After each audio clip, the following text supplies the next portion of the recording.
Milestone স্কুলে বিমান বিধ্বস্তের ঘটনায় নতুন সিদ্ধান্ত নিয়েছে অন্তর্বর্তী সরকার।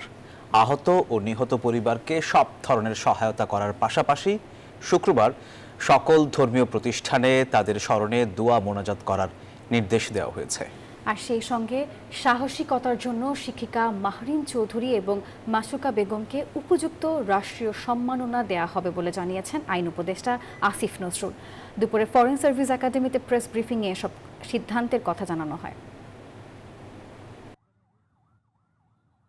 নিজের জীবন বাজি রেখে শিক্ষার্থীদেরকে আগুনের শিখা থেকে বাঁচানোর চেষ্টা করেছিলেন মাইলস্টোন কলেজের শিক্ষিকা মাহরিন চৌধুরী এবং মাসুকা বেগম। জীবন উৎসর্গ করে শিশুদের বাঁচানোর চেষ্টায় একসময় নিজেরাই ঝলসে যান সেই অভিশপ্ত আগুনে।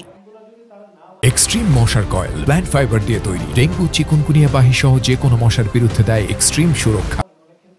সাহসী এই দুই নারীর বীরত্বের গাথা তুলে ধরতে সরকারের পক্ষ থেকে তাদের রাষ্ট্রীয় সম্মাননা দেবার কথা জানান আইন উপদেষ্টা। বৃহস্পতিবার দুপুরে ফরেন সার্ভিস একাডেমিতে সংবাদ সম্মেলনে একথা জানান আইন উপদেষ্টা আসিফ নজরুল। দুজন শিক্ষিকা তারা অসামান্য আত্মত্যাগের পরিচয় দিয়ে স্কুলের সন্তানদেরকে রক্ষা করার চেষ্টা করেছেন। ওনাদেরকে উপযুক্ত রাষ্ট্রীয় সম্মাননা প্রদান করা হবে।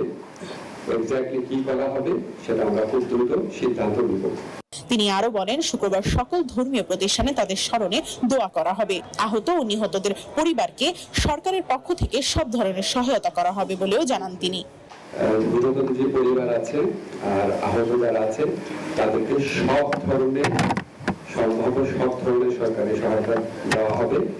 অপরিকল্পিত নগরায়নের দায় অন্তর্বর্তীকালীন সরকারের নয় বলে সাফ জানিয়েছেন আসিফ নজরুল। প্রমথ চৌধুরী, নিউজ 24, ঢাকা।